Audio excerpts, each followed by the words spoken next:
Hey guys, it's me, Jermaine Gregory, coming live and direct to you from London, UK.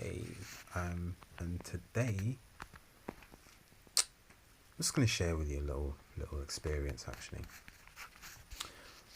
basically, I was observing a group of skateboarders around the Canada Water area. Um, I see something in them that a lot of people could take something from.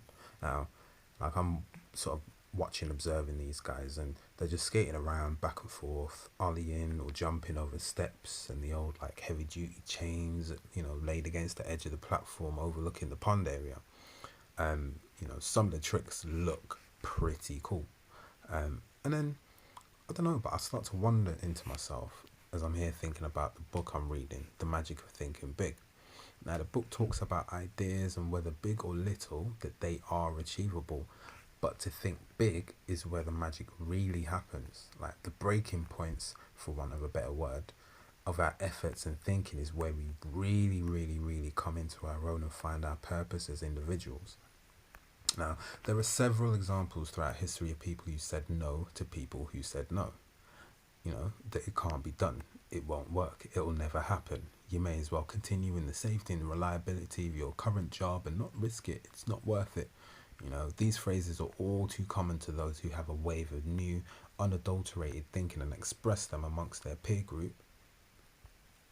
Imagine the inventor of the first automobile capable of like human transportation, Nicholas Joseph Cuno, mentioned it to his friends. They laughed, and he didn't think that a steam powered vehicle would work. The train, the plane, the internet, Facebook, the pencil. What if all those people that brought the ideas to the world listened to some people, more than likely those closest to them, and conceded and buried their idea?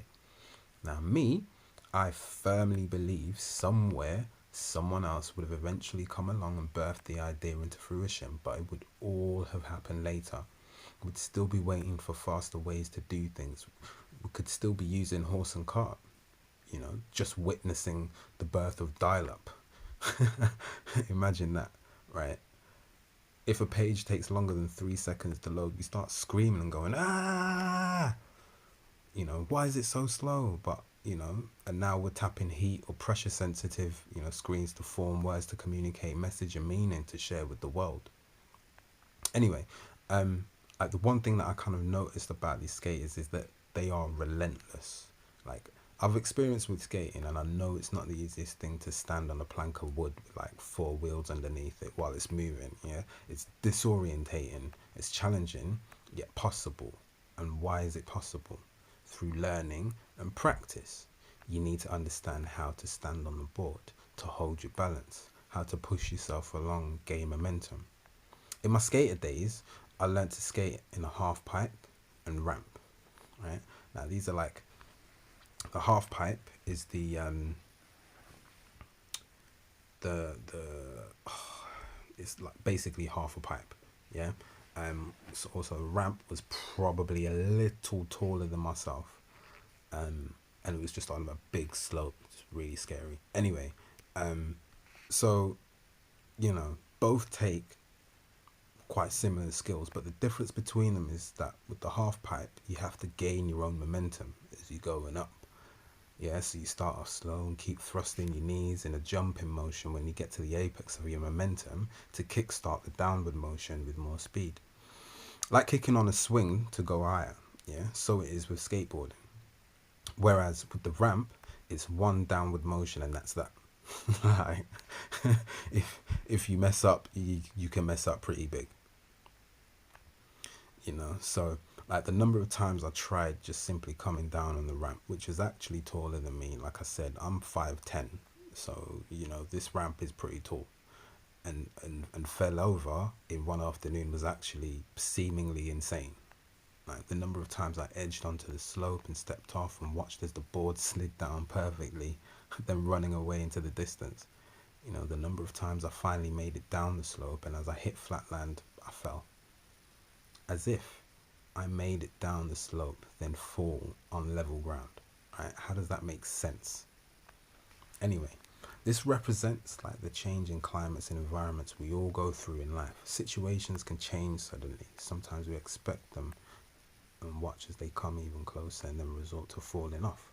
Truth is, we can do it. We can achieve that perfect kickflip, ollie, and stop just in time to prepare for the ramp. What you will notice about the skating community is that they don't care about falling over. Falling over is seen as nothing out of the ordinary.